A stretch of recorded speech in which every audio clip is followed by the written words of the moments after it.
কুরুক্ষেত্রের যুদ্ধ হয়ে গেছে। গাংধারী নয়ন জলে ভাসছেন আর উচ্চেশ্বরে কাঁদছেন, কৃষ্ণ কৃষ্ণ কৃষ্ণ, আমি 100 পুত্রের জননী, একটা নয় দুটো নয়, আমার 100 পুত্র কুরুক্ষেত্রের মাঠে সবাই একে একে নিহত হয়েছে। আমি মা হয়ে কি সইতে পারি? বলো বলো কৃষ্ণ, তোমার মতো নিষ্ঠুর জগতে কি কেউ আছে? মায়ের মনের যে কি ব্যথা, মায়ের মনে যে কি যন্ত্রণা, তুমি কেমন করে বুঝবে? তুমি তো ভগবান, সারা জীবন ভগবান হয়েই রইলে, দুঃখ কষ্ট ব্যথা যন্ত্রণা তুমি কি করে বুঝবে? না না, তুমি মোটেও ভালো কর্ম করো নাই। আমি জানি তুমি নিরপেক্ষ ভগবান। কুন্তী দেবী তোমার পিসিমা বলে তার একটা পুত্র মারা গেল না, আর আমি তোমার পিসিমা না বলে আজ আমার 100 পুত্রের মৃত্যু হলো। এই তুমি ভগবান, এই তোমার বিচার। আমি বলবো তুমি সাপেক্ষ ভগবান নও, তুমি নিরপেক্ষ ভগবান, তুমি নিরপেক্ষ ভগবান। যে এমন কথা বলেছেন, গোবিন্দ কি আর থাকতে পারি? গোবিন্দ অন্তর্যামী সাক্ষাৎ সেখানে আবির্ভূতা হয়ে গান্ধারীকে বলছেন, মা তুমি এমনভাবে আমাকে বলো না, আমি নিরপেক্ষ কি সাপেক্ষ তুমি জানতে চাও? এসো মা, তুমি আমার সঙ্গে এসো। গান্ধারীর হাত ধরে টানতে টানতে টানতে টানতে কুরুক্ষেত্রের মাঠে এসে দাঁড় করালেন। মা, ও মা, দেখো তো মা, ওই দূরে বৃক্ষের ডালে কিছু দেখতে পাচ্ছ কিনা? ভালো করে দেখো মা। গান্ধারী কাঁদতে কাঁদতে নয়নে আবছা আবছা দেখছে, ভালো করে দেখতে পাচ্ছে না। হ্যাঁ হ্যাঁ বাবা, দেখতে পাচ্ছি, ওই তো বৃক্ষের ডালে একটা পাখির বাসা পড়ে আছে। হ্যাঁ হ্যাঁ, পাখির বাসা। দেখো তো মা, ওর ভিতরে কটি পাখি আছে? ওই তো 5টি বাচ্চা পাখি আর একটা মা পাখি বসে আছে। শোনো মা, যে পাখিটিকে দেখতে পাচ্ছ, ওই পাখিরা দুজনে ছিল দম্পতি জীবন। নাম ছিল কি? টুনা আর টুনি। ওদের 5টি সন্তান ছিল ছোট ছোট। কুরুক্ষেত্রের যুদ্ধ আগত, সংবাদ হয়ে গেল এই মাঠে, এই রণাঙ্গনে কুরুক্ষেত্রের যুদ্ধ হবে। টুনা ছুটতে ছুটতে ছুটতে ছুটতে টুনির কাছে এলো, এসে বলছে, এই টুনি, আমাদের মনে হয় এখানে আর থাকা হবে না রে, চল এখান থেকে আমরা বিদায় নিয়ে চলে যাই। বলছে, কেন স্বামী, কোথায় যাব? কোথায় যাব আমরা? কেন, তুই কি জানিস না? ঘোষণা করে দিয়েছে কালকে এখানে যুদ্ধ শুরু হয়ে যাবে।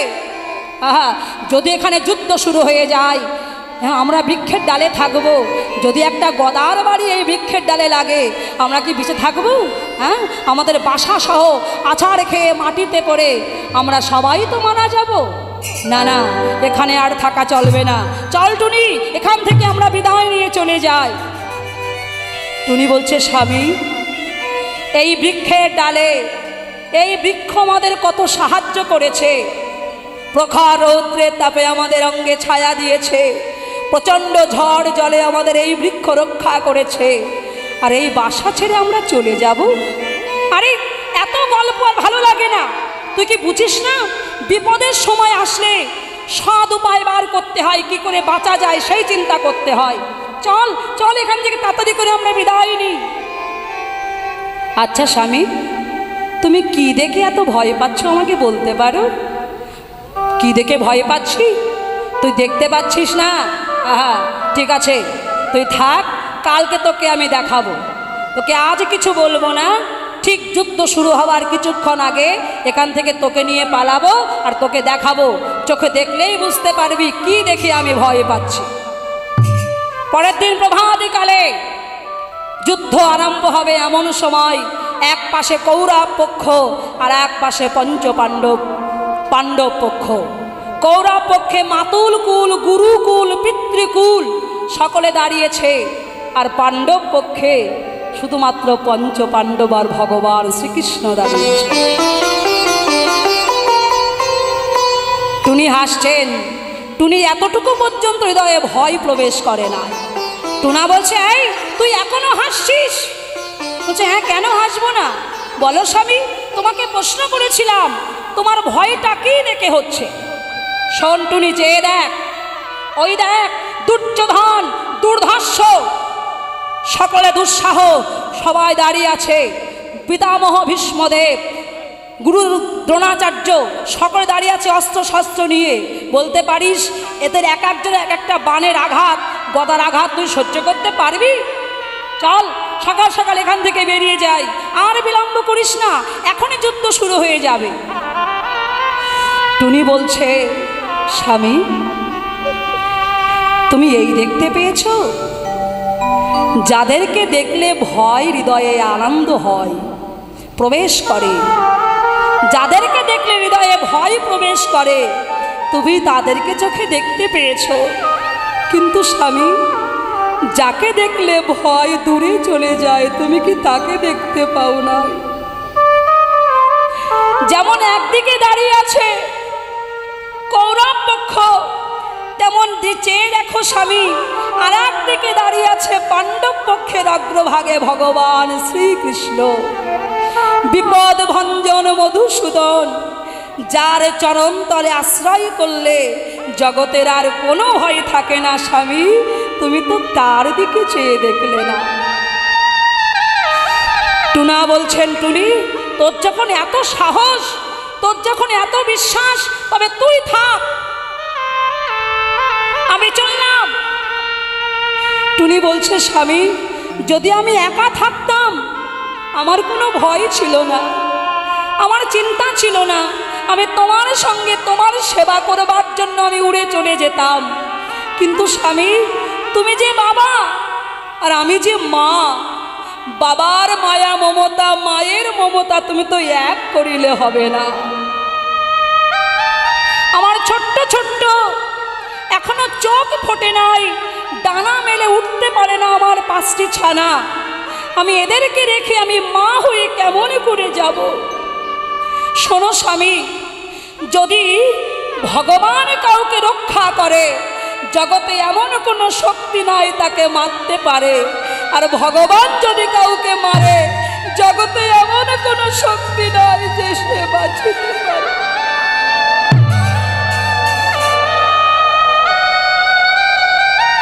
তুমি যাও স্বামী, তোমাকে যেতে হয় তুমি যাও, কিন্তু আমি মা হয়ে কেমন করে সন্তানদের ফেলে যাব বলতে পারো?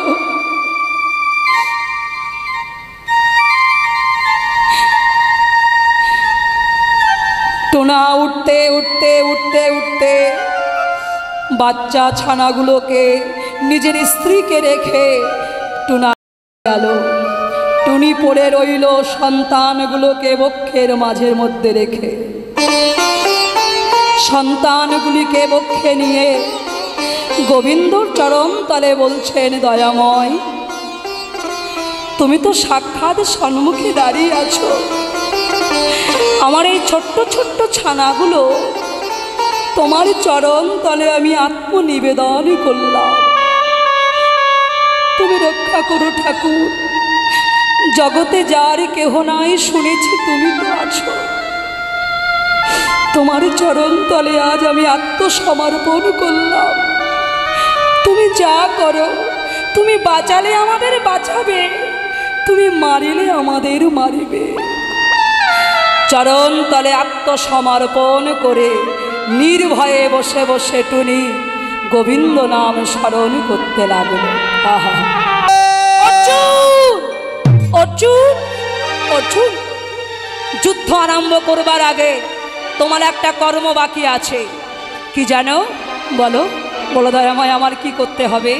অর্জুন, ওই যে দুর্যোধনের একটা পাগলা হাতি ছুটতে ছুটতে এদিকে আসছে না, তুমি এক কাজ করো, ওই যে হাতের গলায় একটা ঘন্টা দেখতে পাচ্ছ, আমি বলবা মাত্রই তুমি ঘণ্টায় একটা তীর মেরে গলা থেকে ঘণ্টাটা খসায়ে মাটিতে ফেলবে। ভগবান কি করেছেন, তার নিঃশ্বাসের বাতাসে একটা বাতাসে হাওয়া সৃষ্টি করলেন। হাওয়া সৃষ্টি করে সেই বৃক্ষ থেকে দোলার মতো করে, টুনি কিছুই বুঝতে পারলেন না, দোলার মতো করে আস্তে আস্তে মাটিতে বাসাটি পড়ল। আর ইশারা করবা মাত্রই গোবিন্দ বললেন, অর্জুন এবার ধনুর্বাণ নিক্ষেপ করো। যে হাতিটি ছুটতে ছুটতে ছুটতে ছুটতে টুনির পাখির বাসার উপরে চরণটা দেবে, ঠিক সেই সময় অর্জুন বাণ নিক্ষেপ করলেন। হাতির গলদেশ থেকে বড় ঘণ্টা খসে এমনভাবে পাখির বাসার ওপরে পড়েছে, তার মধ্যখানে টুনটুনি পাখি তার 5টি সন্তান নিয়ে নিরাশ্রয় হয়ে নির্জন জায়গায় নিরালয় এসে আশ্রয় নিয়েছে।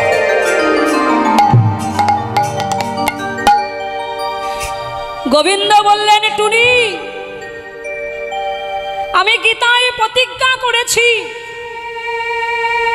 অনন্যাস্য চিন্তান্ত মাং যে জনা পর্যুপাসতে তেষাং নিত্যাভিযুক্তানাং যোগক্ষেমাং বয়ামহ।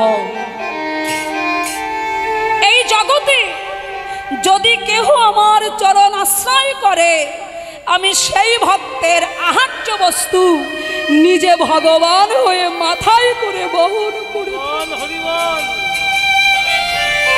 টুনি 18 দিন ধরে যুদ্ধ চলবে, এই 18 দিন তুমি ঘন্টার মধ্যে বসে থাকবে। আর 18 দিনের যে জল তুমি সেবা করবে, যে ফল তুমি সেবা করবে, সব আমি ওই ঘন্টার মধ্যে তোমার সঞ্চিত করে দিলাম। এত যুদ্ধ হবে, এত মারামারি কাটাকাটি হবে, কোনো আজ তোমার অঙ্গে লাগবে না। তুমি একেবারে নির্ভয়ে ওই আশ্রয়ে তুমি বসে থাকবে।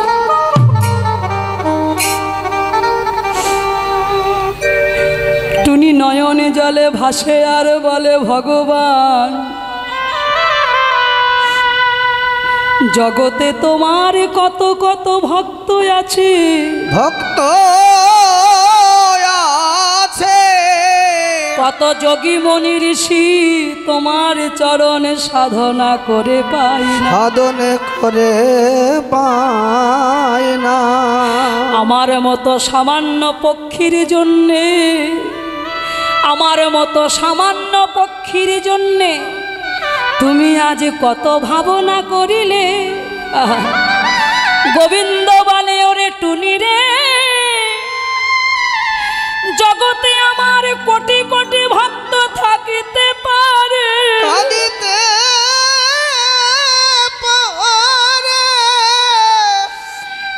কিন্তু যে ভক্ত আমার নয়নে জলে ডাকিতে পারে, নয়নে জলে ডাকিতে পারে। বলো বলো টুনি, আমি কি না এসে কি না এসে কি থাকিতে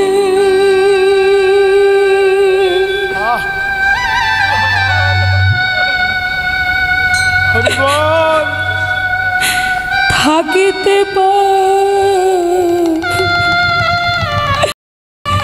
থাকিতে পারি।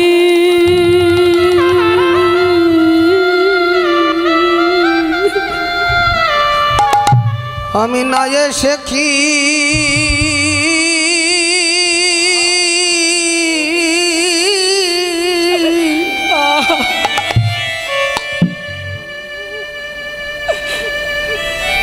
আমি থাকতে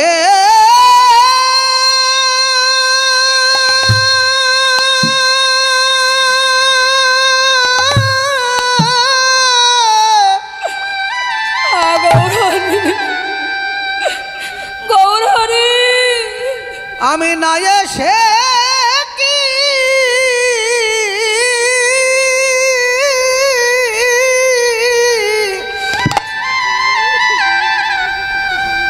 আমি থাকিতে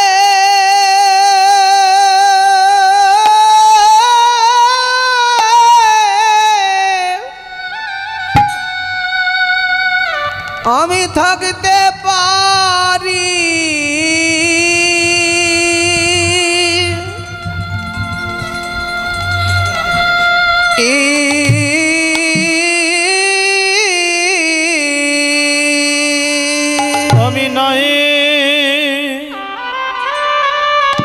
না এসে কি রাধে রাধে।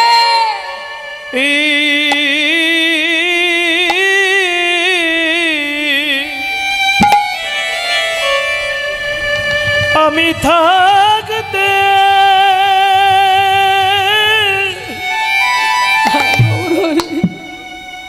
আমি থাকতে পারি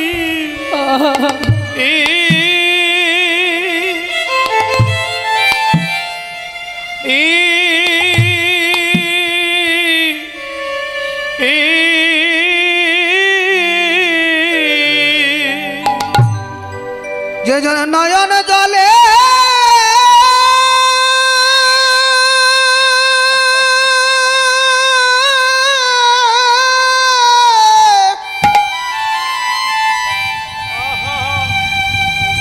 ওয়ে নয়ন জলে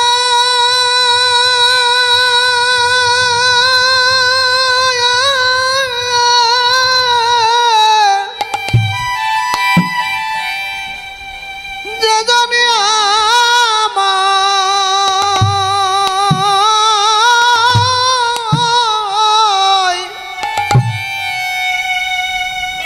আমায় ডাকে রাধে রাধে।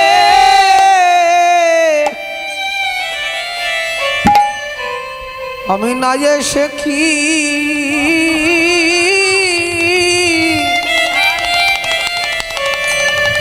না এসে কি থাকিতে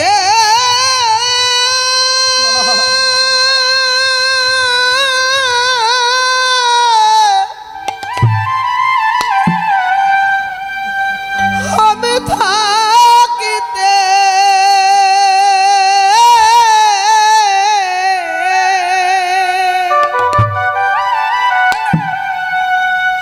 আমি থাকতে পারি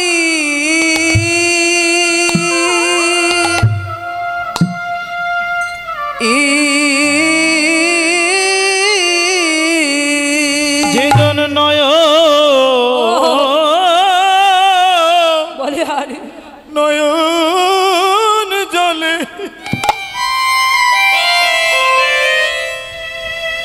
নয়ন জলে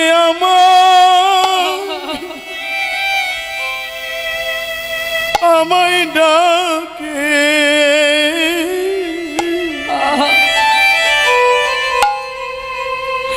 আমি না এসে কি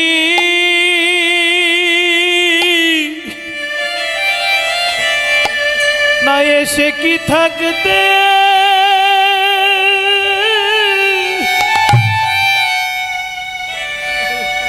থাকতে পারি বলে আরে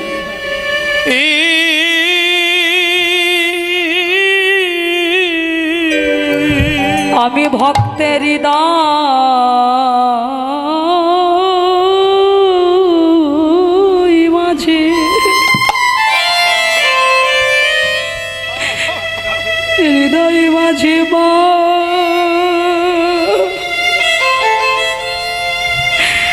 বাস করি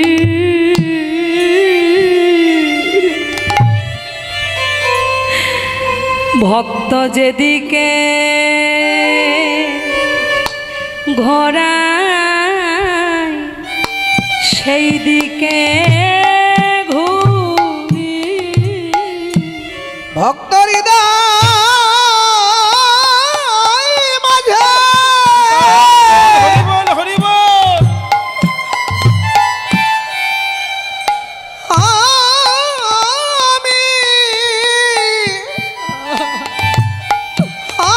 আমি বিরাজ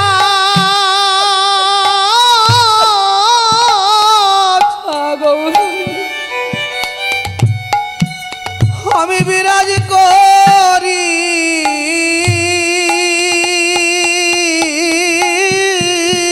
ভক্ত যেদিকে ঘোরায় সেই দিকে ঘুরি আমি ভক্ত মাঝে আমি বিরাজ করি। আমি ভক্ত বড় ভালোবাসি। ভক্ত যেদিকে ঘোরায় সেই দিকে ঘুরি। আমি ভক্ত মাঝে বিরাজ করি। যেদিকে ঘোরাই সেই দিকে ঘুরি। আমি ভক্ত